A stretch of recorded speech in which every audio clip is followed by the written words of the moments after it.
There's an AI bubble right now, but the problem is everyone is talking about the bubble wrong. It's not a bubble just because the companies are overvalued. It's not a bubble because AI isn't actually going to change the world. It's a bubble because new technology is really hard to interpret, and the biggest bubbles in history have followed a pattern that AI is following dead straight right now. This bubble is tens of trillions big, and it is going to burst. And in this video, I'll do my best to explain what is actually going on, how a technological bubble actually works, how it's different from a financial bubble, what happens when it bursts, and what you need to do to protect yourself from all of this as well. Now let's start off with the basics here. There is a bubble in AI valuations, and I'm just going to prove it to you really quickly, doing two things. First of all, taking a look at the valuations themselves, and then by taking a look at the circular investments which are inflating the data that investors are out there looking at. So right off the bat, it's not going to surprise you when I say that the S&P 500 is overvalued right now by pretty much any metric, right? Its PE ratio is about 28 right now. The forward PE ratio is about 24 right now. Both of those are well above their historic averages between 10 and 20. The Shiller PE ratio of the S&P 500, which is basically a more useful look at price to earnings for the S&P because it's inflation adjusted over the previous 10-year period, well, that shows that the S&P is even more overvalued, as you can see from this graph right here now. It's currently sitting at 39, the second highest it has been in human history, ever since stock markets have existed, and it's beaten only by the absolute peak of the dot-com bubble, which obviously burst and led to a massive recession. Now, every single time the Shiller PE has been above 30, there has been a bubble and a crash, from the Great Depression over here all the way over to the COVID crash just a couple of years ago. But more specifically than just the S&P 500 being overvalued, and that indicating that there is an AI bubble, it's that of the Magnificent Seven. The seven companies which have been dominating the global stock market the last couple of years: Apple, Google, Microsoft, Amazon, Meta, Nvidia, and Tesla. But frankly, everything we're about to say about the Mag 7, well, that can be repeated across all of the massive AI hyped companies like Oracle and AMD, ASML, and TSMC. Now, how much of the S&P 500 is made up of these seven supposedly magnificent companies? Well, right now, this graph shows exactly that. This red line here shows you the percent of the S&P 500, which is made up of those top seven companies, and it's rising, as you can see, consistently over the last few years, peaking at about 35% right now. That means that of the $55 trillion of wealth within the S&P 500 right now, that's split up between 500 companies, so it's supposedly really well diversified, well, about $21 trillion of that, or 35% of all of that value, is in just seven companies, and this is obviously the most concentrated that a stock market has ever been before in human history.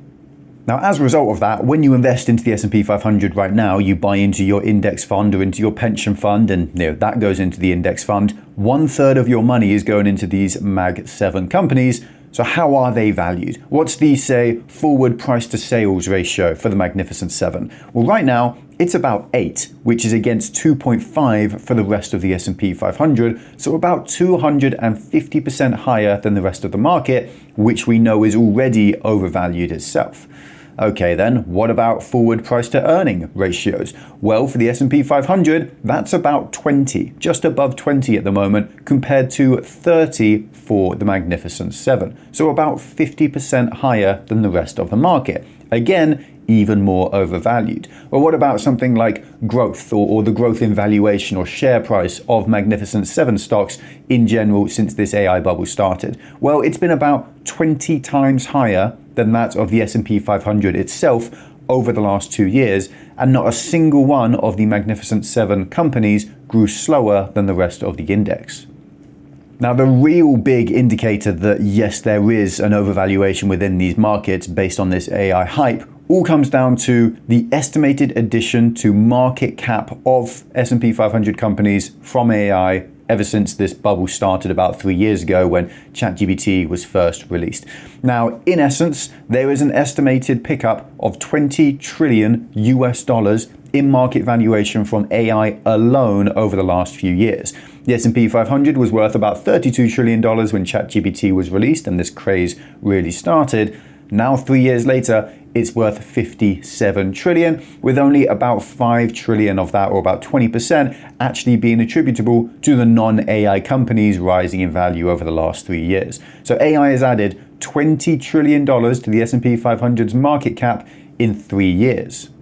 Now, what is that brand new $20 trillion worth of value based off? How much revenue has been created and booked on these companies to justify an increase in $20 trillion? Well, not really as much as you'd think. Revenue for the Magnificent Seven, for example, has been growing by about 15% year over year for the last 3 years combined. That's about a 50% uplift over the last 3 years. This here is an index on CNBC of the Magnificent Seven's market capitalization over the last 3 years, though. It's indexed at 0 right when ChatGPT was released at the end of 2022, at 100 here. 3 years later, it's sitting at 396, peaking even above 400. So valuations have been growing for Mag 7 companies by about 60% per year for 3 years. That's 300% increase in market valuation over the last 3 years combined for the Mag 7, based on revenues going up by just about 50%.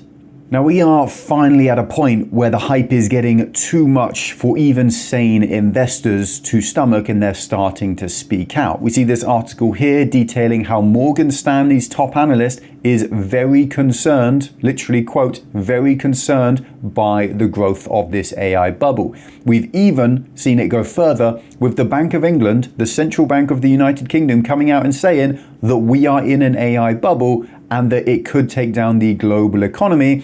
And of course, we have the managing director of the International Monetary Fund also warning about this whole problem as well. So I think it's clear that there is without a doubt a bubble regarding AI here. And that does go some way in explaining why so many investors are getting worried and returning to safe haven assets like gold instead.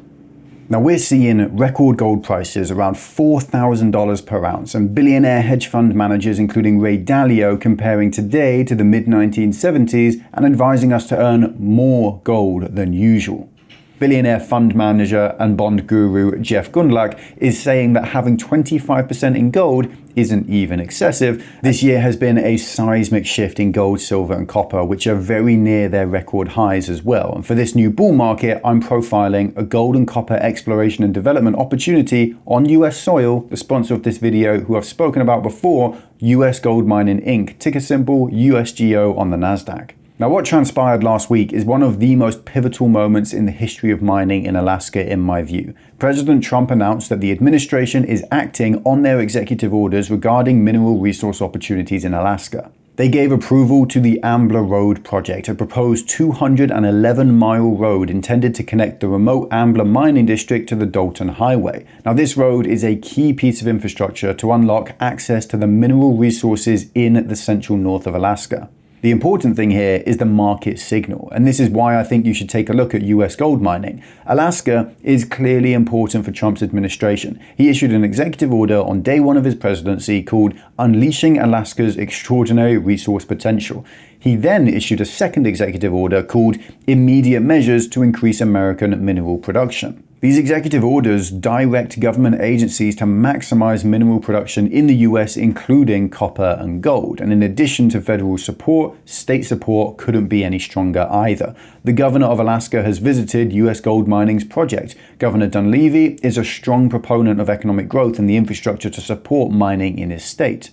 The Whistler Project mineral resource estimate comprises 294 million tons at 0.68 grams per ton gold equivalent for 6.48 million ounces of gold equivalent indicated, plus 198 million tons of 0.65 grams per ton equivalent for 4.16 million ounces gold equivalent inferred. Now, you should review US Gold Mining's latest annual report on Form 10K and the technical report summary incorporated in it, and its Canadian technical reports titled NI 43-101 2024 Updated Mineral Resource Estimate for the Whistler Project, South Central Alaska, with an effective date of September the 12th, 2024 for information on the company.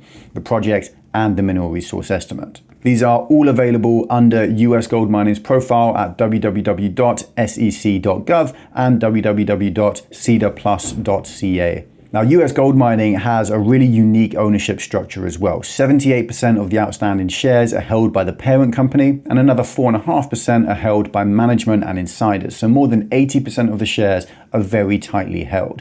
A pivotal catalyst is now underway as well, which is why I'm telling you about US Gold Mining. We just had a historic Fed rate cut cycle start, gold is trading at all-time highs, and Trump's administration has issued 2 executive orders on Alaska, and the state is moving forward with a road system, the West of Sitna Access Project, to connect the Whistler Project with Anchorage. And now US Gold Mining has begun the process of a preliminary economic assessment, a study which reviews economic factors, and the timing couldn't be any better, with gold about $4,000 per ounce and copper around $5 per pound. Of course, do your own research and due diligence, but make sure you review US Gold Mining's annual report and their other filings with the SEC when you research this opportunity. And I'll leave some links down below in the description for you, but definitely take a closer look at US Gold Mining Inc. trading under USGO on the NASDAQ today.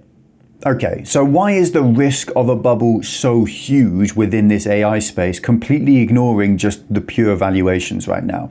Well, it's all because of excessive hype and the ridiculous levels of what we call circular investments, which are giving the illusion of an incredibly mature and profitable AI business market. Now, what's a circular investment? Really simple. It's something like Company A buys a product from Company B, Company A buys shares of Company B and becomes a shareholder, and then Company B buys shares of Company A and becomes a shareholder. And so revenues for Company A benefit shareholder Company B, which benefit Company A and Company B, and it goes around and round all over. A traditional example would be something like Porsche and Volkswagen, the European car makers. VW is a car brand, just like Audi and Porsche and Bentley and Lamborghini, and they all make their own cars and sell them to customers. And then Porsche AG is the actual company that owns the brand Porsche, and then VW AG is the company that owns Porsche AG and the other car brands, and Porsche SE is a holding company that owns both Porsche AG and VW AG. But there's all sorts of different revenue streams that are split between the companies, and it's this really messy, convoluted mess, basically. But what we're seeing now in 2025, and actually for the last couple of years, is a ridiculous degree of circular investments within the AI space. And there are loads and loads of really big players in the AI space. Some are doing more AI than others, and most are doing slightly different things, but they're all very related. And the big players that I think are most important here are OpenAI, who make the actual AI software that does that supposed thinking. You then have companies like Oracle, who are building big data warehouses full of computers, basically, that the AI can actually run itself on and do the processing power. Then you have NVIDIA or other competitors to NVIDIA who are making the hardware computer components, they're called GPUs, that a company like Oracle uses in their massive data centers for running the AI that's made by OpenAI. So you see, we're starting to get into the length of this supply chain here and why there are so many big companies in this space. Then we have a company like TSMC, who are making the microchips that go into the GPUs that NVIDIA make for Oracle to use to run the processing for the AI that's made by OpenAI. And then we have ASML, which is the company that makes the machines that TSMC use to make the microchips, that NVIDIA used to make the GPUs, that Oracle used to run the processing for the AI, that OpenAI use to actually run the AI. So we have a really, really long, complicated supply chain there, and there are sort of 5 degrees or levels of AI boom going on right now, and there's a load of big players at different stages here. But say OpenAI, they're worth about 500 billion right now, Oracle about 850 billion, NVIDIA 4.5 trillion, TSMC 1.2 trillion, and ASML about 400 billion. All of them in pure number today, just pure figures alone, are overvalued, with PE ratios as high as 50 for NVIDIA, or literally infinite for OpenAI, since they're losing, $20 billion or so a year and not making any earnings. But the reason I say this is all circular is because a lot of the revenue and the massive deals that are being signed by these AI companies are actually coming sort of from themselves and from other AI companies in this great big incestuous mess. They all sort of inflate each other, trading money on paper between each other, and so they're inflating revenue, and then they're inflating their earning potential and causing their market caps to rise based on hype and speculation, but none of it is really real. So what's an example of this? Well, OpenAI signed a great big deal and they agreed to use tens of billions of dollars worth of AI chips from AMD, a competitor to Nvidia. And AMD gets to invest into OpenAI and become a 10% shareholder, so one of the biggest shareholders in the company. So AMD gets out of this an extra $50 billion in revenue over the next few years, and their market cap jumps by $60 billion on this news alone at 34% in a single day. OpenAI then, they basically sell those shares to AMD as AMD becomes a new 10% shareholder, and it uses AMD's own money to buy stuff from AMD. So OpenAI basically gets $50 billion worth of computer chips for free, and AMD basically gets to buy 10% of a $500 billion company for free. And so they both somehow end up $50 billion up, and both of their valuations skyrocket as a result, even though nothing's really improved for them. We then have Nvidia announcing a partnership with OpenAI. Now Nvidia, with this partnership, can invest up to $100 billion into OpenAI over time, and OpenAI will use that $100 billion in investment to buy GPUs from Nvidia. So Nvidia gets to own part of a huge company, OpenAI basically gets to end up with $100 billion worth of computers for free, and Nvidia ends up with an extra $100 billion in revenue. So both companies skyrocket in value based on that news. Then we have a company like CoreWeave, which is another new AI company that competes with Oracle. Basically, they're running big data centers for AI, and they're funded using some debt from Nvidia's GPUs as collateral. So if they don't repay this debt, then they lose the GPUs, which are worth billions. Now, Nvidia also owns shares of CoreWeave, and Nvidia have another deal with CoreWeave to use any of its spare capacity computing power for years into the future. So CoreWeave is buying GPUs from Nvidia, secured against the GPUs from Nvidia to buy more GPUs from Nvidia, and Nvidia owns part of CoreWeave. So CoreWeave grows its revenue and its valuation as a result, and Nvidia grows its revenue and its valuation as a result as well. Now this expands far beyond just the companies I've mentioned so far. Microsoft is a part owner of OpenAI, and OpenAI buy chips from Nvidia, who work in close collaboration on cloud processing with Microsoft. Nvidia designs its chips, TSMC actually builds them, ASML actually build the machines that are needed to build those chips. One company buys GPUs from India, and suddenly the market caps of all three of those companies jump up. We have Oracle running that cloud infrastructure using GPUs, boosting revenue, valuations for Nvidia, AMD. Oracle partners with other AI startups and gives them cheap access to cloud infrastructure to run their AIs, and then Nvidia invests into those AI startups, and then they use that money to run computing power, which results in more GPUs being sold. It's like the most incestuous family in all of Alabama had just this great big massive family orgy. There's so many parties and deals going on that it's impossible to keep track of it all. But this wouldn't be that much of a problem if investor sentiment were rooted in reality and in profits, but it's not. It's actually incredibly similar to what we saw happen with the global financial crisis and the housing collapse in 2008, right? Because person buys a house, right? He gets a mortgage and the bank now has an asset, the mortgage. The person now has an asset as well, the house. But the mortgage asset was invented out of thin air because of fractional reserve banking. The bank didn't actually need to have the money to hand to lend it. They printed it to lend it. So the total value of assets in the economy has increased out of nowhere. Then the bank takes 100 of those mortgages and they package them up into a group of mortgages, and now there's loads of mortgages, so the perceived risk is lower, so the value is going up. So the value of the mortgages that's packaged up is greater than what's inside. And so again, more value has been created out of thin air. And then the bank takes a collection of those packaged up mortgages and creates a CDO, collateralized debt obligation. They put some extra debt in there, leverage it up even further. And so even more of the value has been created out of thin air.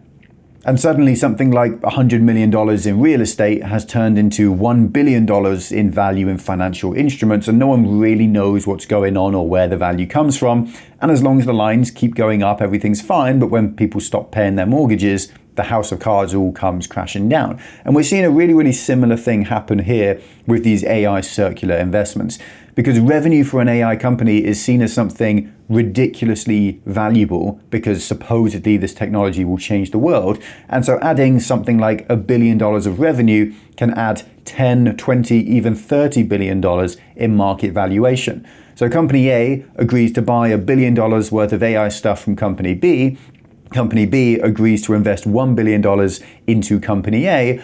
And so we have this imaginary $1 billion that doesn't even need to exist being passed from Company B to Company A and then back to Company B. Neither company has any more cash than they had before, but now Company B has an extra $1 billion in revenue and it's worth an extra $10 billion in market cap.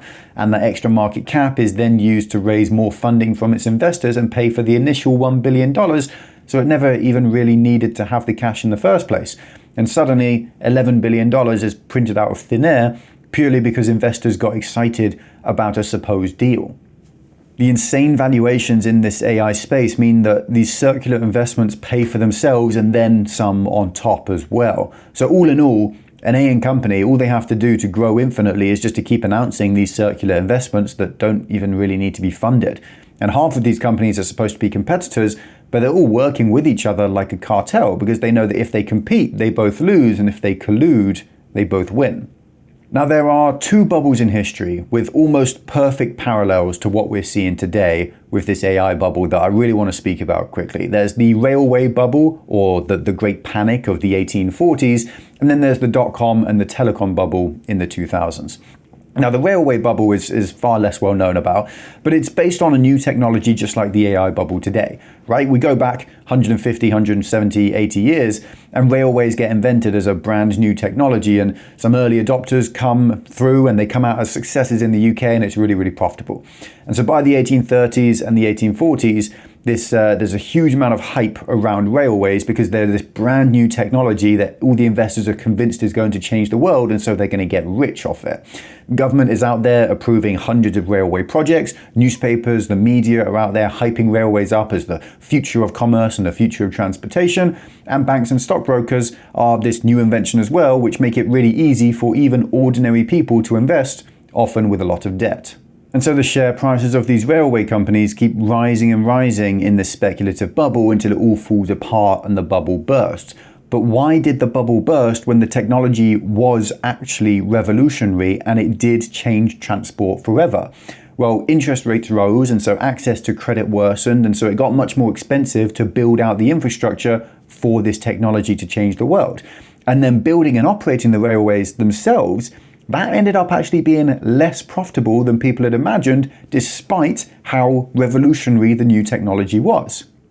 And so this brand new technology comes along and it changes the world forever, and every investor recognizes that and they want in on it, they want to get rich off it because the end result did change the world forever, so they were right.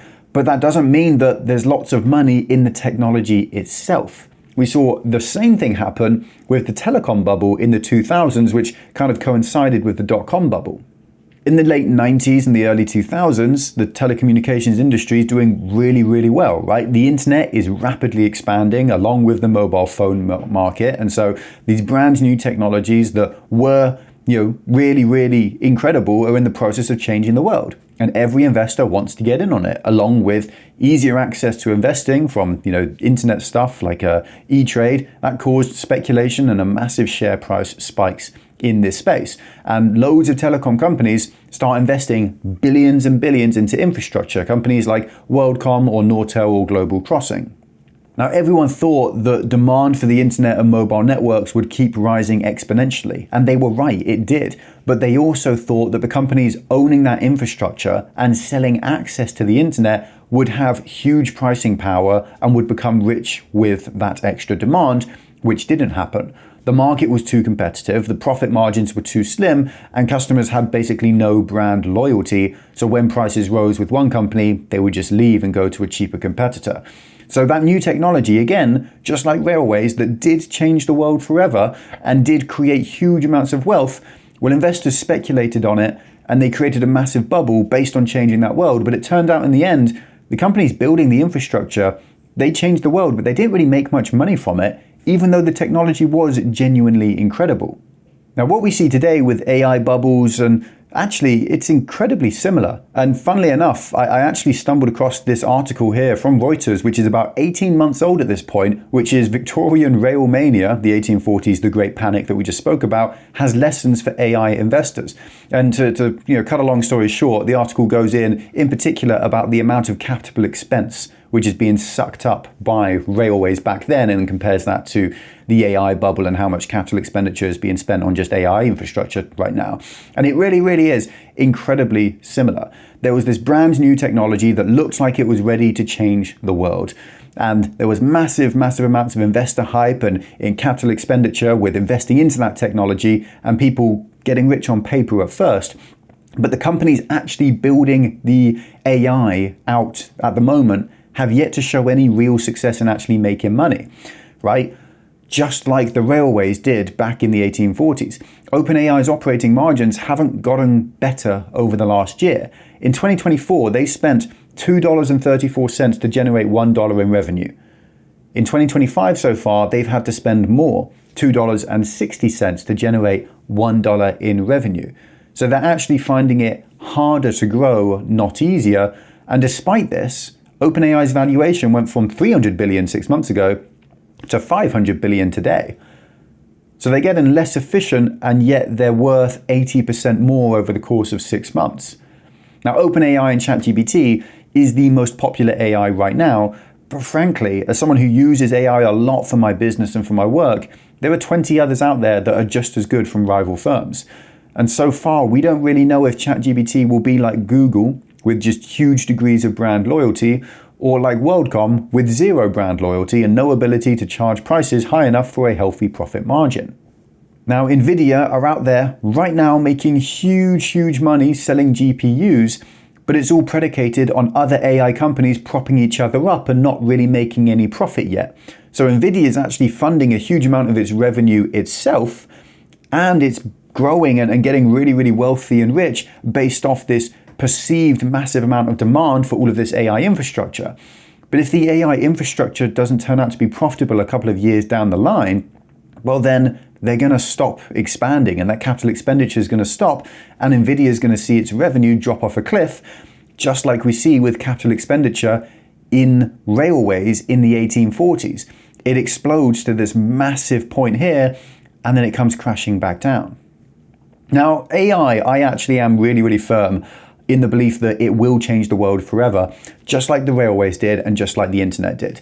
But the railways didn't make the railway owners actually that rich. It made manufacturers who use railways to export their goods around the world filthy rich.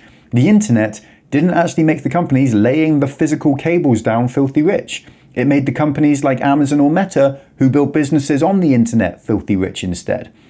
So far, there really isn't much to suggest that the companies winning from AI today will be the ones that actually come out on top in 10 years' time. It might be the call centers who fire all their human staff and use AI instead who come out on top, or the banks which use AI trading algorithms to make trillions, or the education companies who use AI on their apps to get rid of teachers like Duolingo for learning languages. So far, these AI companies are showing every sign of a bubble, with huge similarities to previous bubbles spurred on by new technology. Now, the silver lining with this bubble is that it is a bubble based on revolutionary technology, right?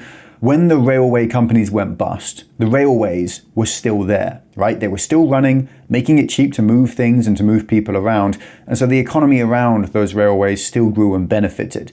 When the telecom bubble burst, the internet was still growing and people still used those cables, and businesses were still built and benefited from that capital expenditure into building out that infrastructure. So the economy still benefited. On the other hand, when the housing bubble burst in 2008, there was no new technology. It was a financial bubble, not a industrial or technological bubble caused purely by speculation and no new technology.